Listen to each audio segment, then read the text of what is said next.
Hello, and welcome to Conversations with the Pros, the video series that helps educate current and future homeowners.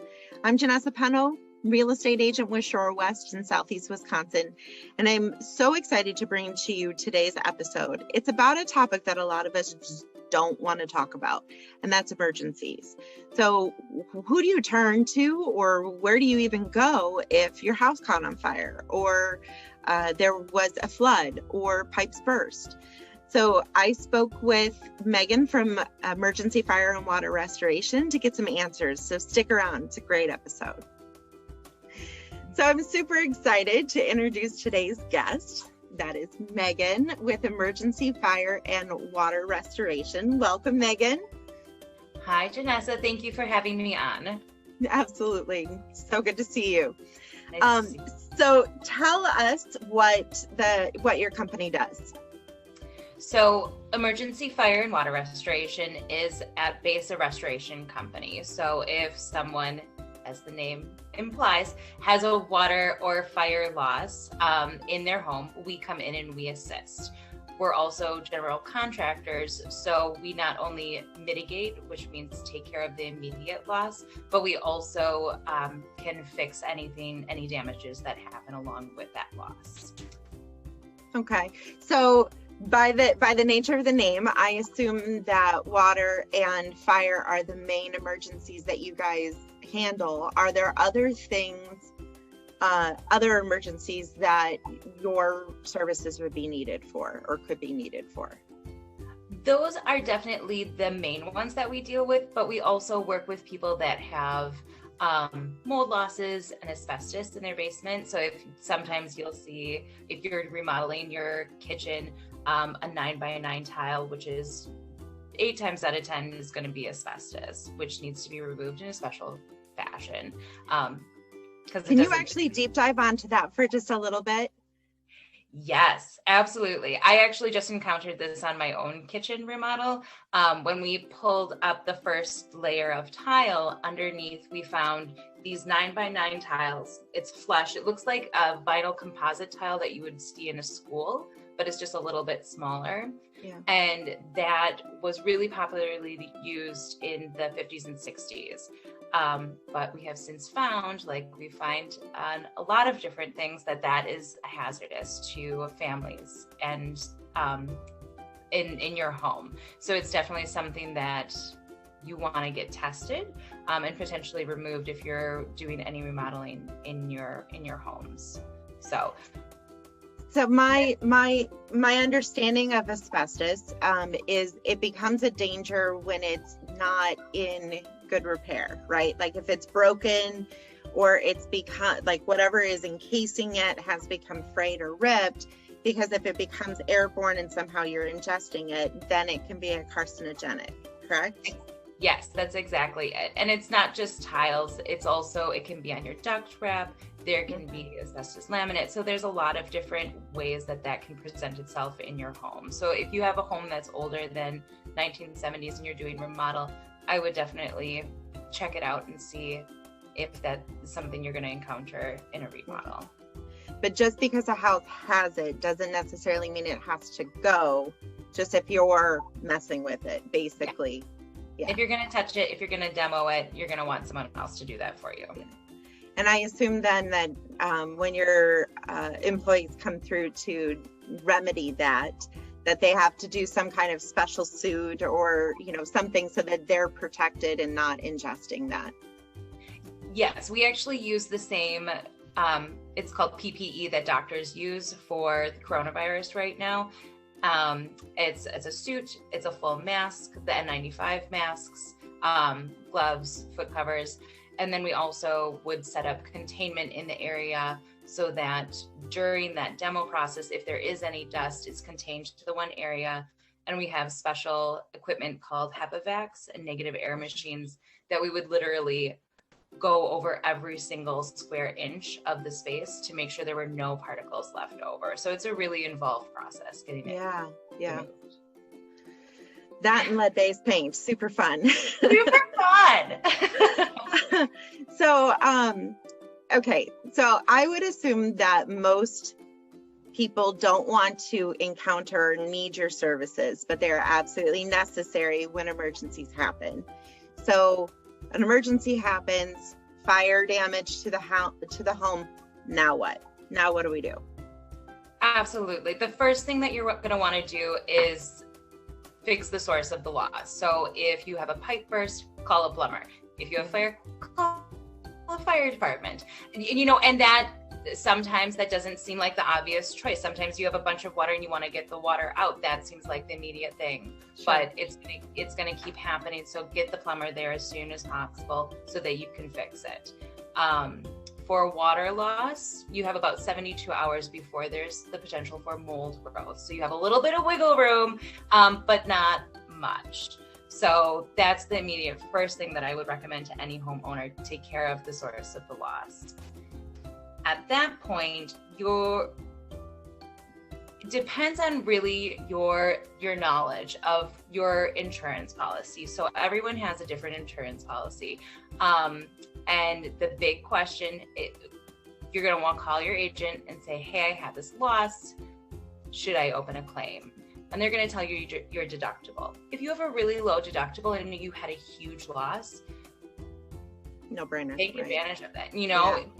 Have someone come in and help you. It's an emergency. It's something that you didn't expect to encounter. Get the help to get that fixed. It's what your insurance is for. If you have a higher insurance deductible, they're going to say, hey, get a couple estimates, see how much it's going to cost. Maybe you want to just do it out of pocket. Coming into this business myself, I didn't know a lot of that. So it was a really big learning curve for me. So take care of the source of the loss, call your insurance agent. Make your insurance agent your best friend, because they know the ins and outs of all of this, and they're going to be able to give their clients the best recommendations for how to take care of it. And then at that point, the insurance agent will also say, if this is a water loss, you're probably going to want to dry that out because you could get mold. Here's a list of companies that we have worked with that I would recommend. And our name will likely come up because we work with a lot of different insurance agents. It is the homeowner's right, though, to pick who they want to work with. So if they recommend a company that you've heard bad things, you would prefer not to work with, you can go on Google, you can find a company that you want to work with, because it is your right as the homeowner to hire who you want to repair your home. Okay. So, those are kind of the immediate things that are going to happen after a loss to your home. Okay. Yeah, I think a lot of people would probably be in some kind of shock and not really know where to turn, but those two things, getting rid of the source or stopping it at the source and then contacting your agent, are very logical, very good advice. Thank you. Yeah. So in the process of dealing with restoration, what are some of the issues that people typically encounter? For plumbing issues, you might have, on your sink, there's that angle stop. It's the little knobby that turns off your water. Sometimes it gets stuck. Sometimes you can't turn it off, and you try, and all of a sudden you have a water loss. You have water spurting out of there, and you have to go to the main valve to turn it off. And there's a pool of water in your kitchen or in your cupboards or in your bathroom. That's a really big one, just not having that up-to-date plumbing. And I purchased my first home, and I have a couple of those myself that I had to tackle right away when I did my kitchen remodel.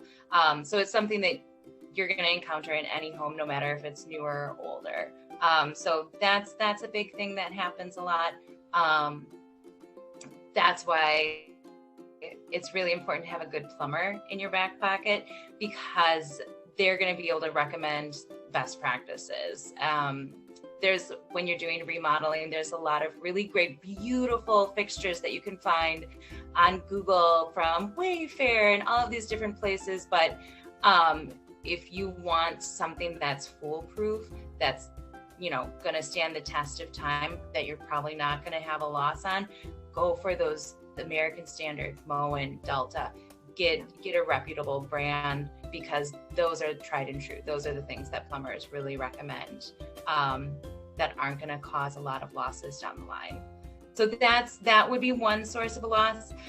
In the wintertime, we just had a week of super freezing cold weather, and maybe your basement isn't insulated in the floor joist as best as it could be, and all of a sudden you have a pipe burst. That's something that's really frequent that can happen. Earlier we were talking before we jumped on about ice dams. Ice dams is another name for an icicle, a really big icicle on the sides of your house that build up water. That's kind of a stopping point. There's the icicle, and then the water just pools up and can get down into your house. So there's all different ways that water can penetrate a house, and it seeps into everything. So when you have a water loss, I highly recommend getting someone out to properly dry it out, because your $15 fan from Walmart is not going to cut it. It's really not going to dry it out the way that our air movers and dehumidifiers are going to be able to assist with. So I mean, I can attest to that. When I would steam clean the carpet, my fans take forever to dry that. And that's a surface, like that hasn't really gotten into the padding and all of that. So yeah, can definitely understand that. Yeah. And we can dry out an entire house in like 3 to 5 days with our equipment. Whereas a standard fan, it's just not. It's never gonna completely dry out. And then you're gonna have the potential for mold. So if it's not dry in 72 hours, get someone in there. If you're trying, go for it. You're a homeowner. It's your right to do what you think is best. But I would recommend at the 72 hour, like that's when you call uncle. Okay, I need emergency. I need help. So tell me about the craziest job that you've had to work on, or restoration that you've had to work on. So a lot of people think that fire is the most damaging element, but I will say that I have seen more damage from water losses than any other. Probably the most significant water loss that I saw was a house. And actually this is gonna tie into what you mentioned earlier about vacant houses when you're selling them. There were a pair of sisters that were selling their family home. Their father had recently died. They lived out of the state, and they had contracted a property manager to take care of it, and then they were listing it as well. So in between the 2 weeks when they did their regular visits, it's a 2-story home, a 2-story country home in the middle of nowhere. The second floor, upper left-hand corner of the property, there was a bathroom, and a shower valve broke, and water was spewing out of that for a good 2 weeks. It seeped all through the second floor, the entire second floor, the 2 bedrooms and the sitting area, down the first floor. So the entire first floor with a huge kitchen, and then they had like a dinette completely soaking. And then the basement, they had the huge, really thick foundation, was full up 5 feet. 5 feet of water. That happened over 2 weeks of water spraying out of that one water valve. So it was a huge loss. They had to completely gut the house. And when you're dealing with water in a foundation like that, you have to extract it really slowly, because otherwise the foundation it's not used to that really drastic change in moisture level. So it was a huge project, and I felt so bad for the sisters. They had already gone through the loss with their father, and now they had to deal with this. So that was a really big one that we took care of for them, and it just goes to show the power of water. I mean, seriously, it can carve out the Grand Canyon. It can be destructive. Absolutely, that's right. Yeah, good comparison. So if people needed to check you out as far as your services are concerned, how would they reach you? So we are on all social medias, Facebook, Instagram. I think I actually just saw that we're on Pinterest too, which is really weird, but not weird because we do a lot of like the general contracting aspect too and rebuilding. So anyway, side note. And then we have a website, emergencyrest.com. And then our office number is, we're open 24/7. So if you have a loss at 2:00 in the morning, you have standing water, you want it out immediately, give us a call. We're around. That's really a critical time, and we want to make sure that we're always there when you need us, because you need that extra support from people that know what they're doing, and that's us. So our office number is 414-810-3522, and that'll connect directly to myself or my boss. So those are all the ways that you can check us out. Fantastic. Megan, this was a great conversation. I'm so glad that we were able to make time, and I look forward to future conversations because I'm sure that there's a lot more when it comes to emergency restoration. Yes, absolutely. I look forward to it too. Thank you so much, Janessa. If you know of a professional in the housing trades that would be interested in talking with me or being part of this video series, please private message me their contact information so that I can reach out to them directly. Please make sure to like and follow Janessa Real Estate on Facebook, Instagram, and my YouTube page as well.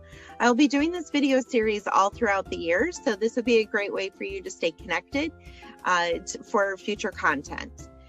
And for all of your real estate needs, either here in Southeast Wisconsin or anywhere else, I would love to help. Give me a call.